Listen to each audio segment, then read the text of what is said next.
Anticipate किए जा रहे हैं। मजबूतियां और केमिकल प्लेयर्स में अगर कहीं पर फोकस होना चाहिए तो दीपक नाइट्राइट पर जरूर होना चाहिए। हमारे साथ हमारी पैनल पर एक और एक्सपर्ट जुड़ गए हैं, रेलिगेयर ब्रोकिंग के अजीत मिश्रा। आइए उनका स्वागत करते हैं। अजीत, गुड मॉर्निंग, स्वागत है आपका 18 आवर्स स्वदेश पर। बाजार के आज की शुरुआत पर आपका टेक और साथ ही स्टॉक स्पेसिफिक आपके रिकमेंडेशन।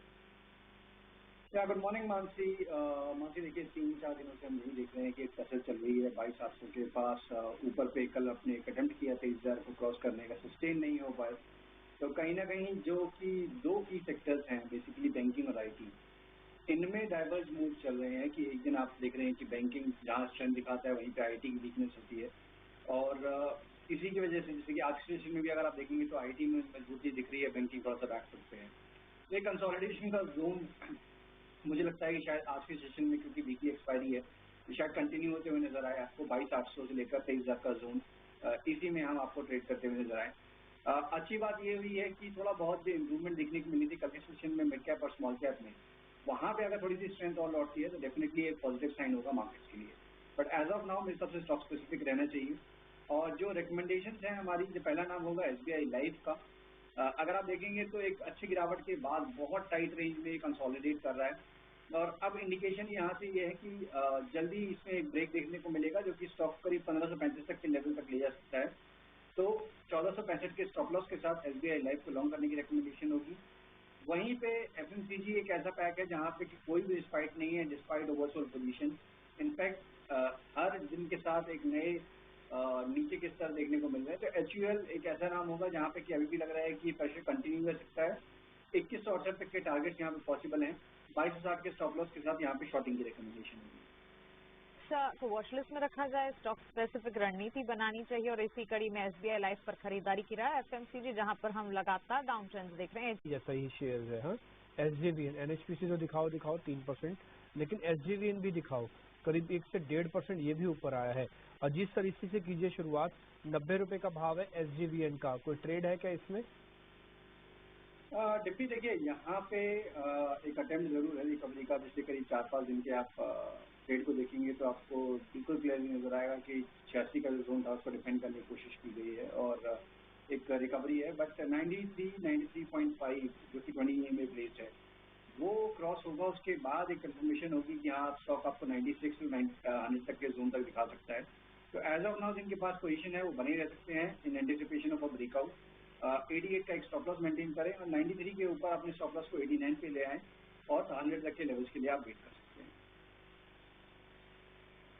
क्या डन? कुछ और शॉर्ट कवरिंग वाले शेयर्स भी चेक करवा लेता हूँ जहाँ पे थोड़ी सी शॉर्ट्स की कवरिंग आ रही है। MGL उसमें से एक है। कितना ट्रस्ट करें नरेश इस पे? MGL पे कोई ट्रेड बनता है शॉर्ट कवरिंग? तो जैसे कि मनापुरम, अब सर मारुति, मनापुरम भी है बट मारुति ज्यादा डैमेज कर रहा है आज प्राइस एक्शन के हिसाब से भी, बकायदा 2% नीचे है। कितना और डिप कट ले सकता है ये अजीत सर मनापुरम मारुति? डिप्टी देखिए काफी टाइम से अभी आउट परफॉर्मेंस दिख रही थी मारुति में। बिकॉज अगर आप देखेंगे तो दूसरे सारे स्टॉक चाहे बजाज ऑटो, हीरो मोटोको और टाटा मोटर्स सभी स्ट्रगल कर रहे थे। बट यहाँ पे अपने 20 EMA के पास होल्ड कर रहा था, ये करीब 12,600 के लेवल को। आज के सेशन में इसने इसको ब्रेक किया है। वॉल्यूम्स अभी तक नहीं आए हैं, ऑब्वियसली ये सेशन की शुरुआत हुई है तो वो पता लगेगा। बट ब्रेक होना ही अपने आप में नेगेटिविटी है। तो मेरे हिसाब से भी थोड़ा सा यहाँ पे आपके पास लॉन्ग पोजीशन है, आपको एग्जिट कर लेना चाहिए। शॉर्ट की रिकमेंडेशन नहीं होगी बिकॉज ट्रेंड अभी तक रिवर्स नहीं हुआ है। इनफैक्ट अगर ये 12,000 के पास दोबारा मिलता है तो वहां पे बाइंग की अपॉर्चुनिटी देखनी चाहिए। ठीक है, शॉर्टिंग भी हो रही है शेयर्स में, उस सेगमेंट में से शेयर पकड़ के आपको बताता हूँ जहाँ पर दिक्कत ज्यादा है आज। LTI माइंडट्री, अजीत सर एक बार इसको भी जरा चेक करो, ये कितना और वीक हो सकता है? LTI माइंडट्री शुरुआत में डाटा नेगेटिव बन रहा है, शॉर्टिंग हो रही है। फ्यूचर वाली प्लेट भी दिखाना। बिल्कुल देखिए डिम्पी, यहाँ पे एक रेंज जिसने पकड़ रखी थी करीब 5500 से लेकर 6100 तक की, तो वो आज लोअर बैंड को ब्रेक करने का अटेम्प्ट और वीकली चार्ट पे भी इसमें 5375 के पास जो मूविंग एवरेज प्लेस हैं उसको भी आज वो कर रहा है, अटेम्प्ट कर रहा है ब्रेक करने का। तो ये सारे इंडिकेशन अच्छे नहीं है और पॉसिबली इस ब्रेक के बाद करीब करीब आपको 5200 तक के लेवल्स में देखने को मिल सकते हैं। तो यहाँ पे आप शॉर्टिंग की पोजीशन देख सकते हैं 5500 के स्टॉप लॉस के साथ। ठीक है, 2 डैमेज ऑलरेडी हो चुके हैं पहले ही शुरुआत में। एक तो आप देखो कि 380 पॉइंट टूटने के बाद निफ्टी ने जो आज का लो बनाया था, शुरुआत का लो था 49,300 का, वो करीब करीब तोड़ दिया। ना केवल तोड़ा बल्कि वहां से 100 पॉइंट और नीचे ड्रैग भी कर दिया। दूसरा अपना चाहेंगे, गुड मॉर्निंग, बताइए क्या करें? काफी पिटा, अब 2-3 सत्र से चल रहा है। नया डेवलपमेंट ये है कि एफएनओ में आने वाला है, क्या कोई एक्साइटमेंट बिल्ड होगी उसके चलते? अभिषेक, उस चीज़ों से थोड़ा बहुत जरूर 1-2 दिन के लिए अगर आप स्टॉक में देखते हैं, बट इवेंचुअली फिर वही आ जाते हैं कि जिस तरीके से कंपनी के फंडामेंटल्स हैं, ओवरऑल प्लेस है, उसके ही बलबूते आपको स्टॉक मूवमेंट नजर आती है। आप देखेंगे स्टॉक को लिस्टिंग के बाद से जो गिरावट का दौर शुरू हुआ, बीच में एक फेज आया था लास्ट ईयर अगस्त मंथ में ही, जैसी एक रिकवरी देखने को मिली थी। उसके बाद से दोबारा से इसमें जो गिरावट हावी है, और लगातार हम देख रहे हैं कि स्टॉक अपने शॉर्ट टर्म मूविंग एवरेज जो कि 20 EMA का, उसी को ही क्रॉस नहीं कर पा रहा है। आज के सेशन में इसने अटेम्प्ट किया है इस चीज को क्रॉस करने का, 760 के पास वो लेवल प्लेस है, बट दोबारा से प्रॉफिट टेकिंग आ रही है। मेरे हिसाब से 20 EMA एक बार ये रिक्लेम कर लेता है, जो कि अभी 760 के प्लस प्लेस है, तब जाके एक डिसाइसिव रिकवरी रिबाउंड की पॉसिबिलिटी हो सकती है, जो कि करीब स्टॉक को 825-850 तक लेके जाए। एज ऑफ नाउ अभी कुछ क्लियर इंडिकेशन नहीं है ट्रेंड रिवर्सल के, पर जिनके पास पोजीशन है वो अभी बने रह सकते हैं 735 के स्टॉप लॉस के साथ। जो फ्रेश बाय करना चाहते हैं वो 760 के ऊपर ही बाय करें। टाटा टेक को लेकर ये व्यू, IREDA इसको भी लेकर आइए। कल हमने शेयर में तेजी देखी थी IREDA में, और आज हम देख रहे हैं कि 2% के आसपास की तेजी है। काफी ज्यादा करेक्ट ये भी शेयर हुआ है, 300 रुपए के ऊपर हमने भाव देखे थे, वहां से ये गिरा था और अब फिर से सपोर्ट लेकर चलने की कोशिश है 160 रुपए के भाव से। IREDA इसका भी जरा चेक कर लीजिए अजीत, आप ही बताइए क्या करना है इसमें। अभिषेक देखिए, यहाँ पे भी एक जो अच्छी खासी गिरावट, ऑलमोस्ट 50% आप रिकॉर्ड हाई से करेक्ट कर चुके हैं, और मेजर सपोर्ट्स बेसिकली 160 के पास प्लेसेस, जिनको टेस्ट करने के बाद ये रिबाउंड देखने को मिल जाए। पॉसिबिलिटी है कि रिबाउंड एक्सटेंड होते हुए नजर आए, करीब 181-82 तक के जोन आपको पॉसिबली आपको देखने को मिल सकते हैं, क्योंकि पहला हार्ड होगा, वो ब्रेक होने के बाद करीब 190 का जोन। तो एज ऑफ नाउ यहाँ पे आप बने रह सकते हैं, 165 का स्टॉप लॉस मेंटेन करिए, और 180 जोन के ऊपर आप 190 तक के लेवल्स के लिए भी वेट कर सकते हैं इसमें। ठीक है, 190 के लेवल्स के लिए आप वेट कीजिए, इरडा को होल्ड करके आप चल सकते हैं। बाजार की कमजोरी के बीच भी आज बाजार का जो दिग्गज शेयर है, जो लाखों निवेशकों के पास होगा, करोड़ों निवेशक, चेक कीजिए। IT वाले शेयरों में हमने कल कमजोरी देखी थी, आज रिबाउंड की कोशिश है, और जब भी हमने ये ट्रेंड देखा है कि IT शेयर अगर रिबाउंड करते हैं, इन्फोसिस उनको लीड करता हुआ दिखाई दिया है। ये ऐसा पिछले महीने 2 महीने में ऐसा हमने देखा है। इन्फोसिस के बारे में बताइए क्या करना चाहिए, कोई ट्रेड बन रहा हो तो ही बताइएगा, नहीं बन रहा है छोड़ दीजिए उसको।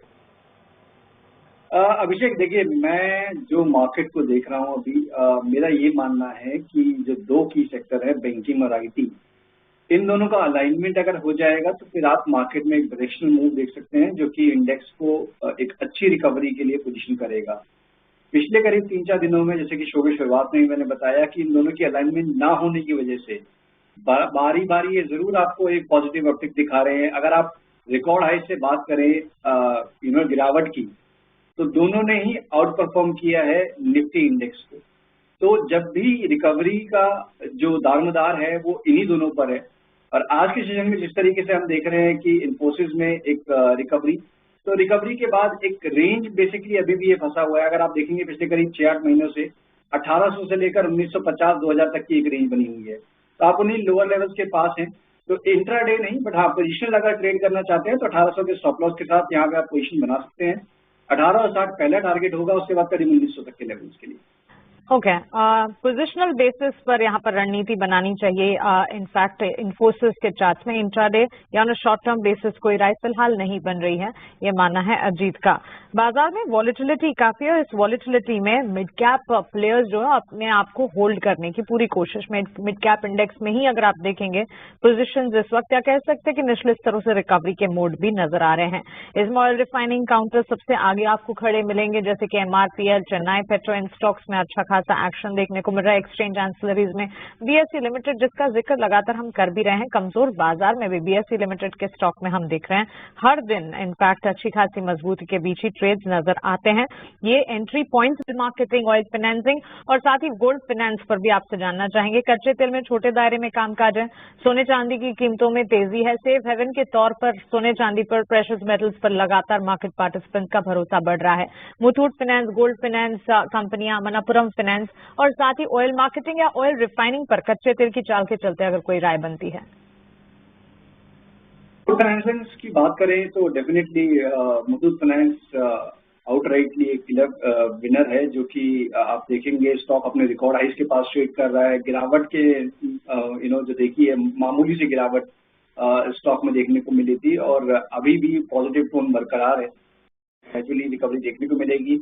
अपसाइड पे कोई रेजिस्टेंस नहीं है बिकॉज आप रिकॉर्ड हाइस के पास हैं, but as per the range जो कि लास्ट कंसोलिडेट हुआ है करीब 2400 तक के टारगेट्स यहाँ पे एंटिसिपेटेड है कि आपको जल्दी ये देखने को मिल सकते हैं। तो मुथूट फाइनेंस डेफिनेटली यहाँ पे आप फोकस में रखने। ओएमसीज की अगर बात करें तो देखिए यहाँ पे भी जैसे आपने बताया कि क्रूड में नरमी के कारण थोड़ा सा रिकवरी का दौर, बट ये अभी भी अपनी शॉर्ट टर्म एवरेजेस के नीचे ही स्ट्रगल कर रहे हैं। तो मुझे लगता है कि थोड़ा सा एक 260 का जोन जो है बीपीसीएल के लिए अगर वो निकल पाएगा तब एक अच्छी रिकवरी की जो करीब 270-275 तक के लेवल तक ले जा सकती है। सेम होल्ड ट्रू फॉर आपका हिंद पेट्रो जो कि करीब 335 का जोन है, जिसके लिए वो क्रॉस करने के बाद इसमें तेजी आएगी। और फॉर आईओसी ये जोन करीब 123 पे आता है। तो अभी के लिए मुथूट फाइनेंस इन सभी में से सबसे बेस्ट कैंडिडेट लगता है लॉन्ग ट्रेड के लिए। चलिए ये एक राय गोल्ड फाइनेंसिंग और साथ ही ऑयल मार्केटिंग कंपनीज पर बाजार की चाल को अगर आप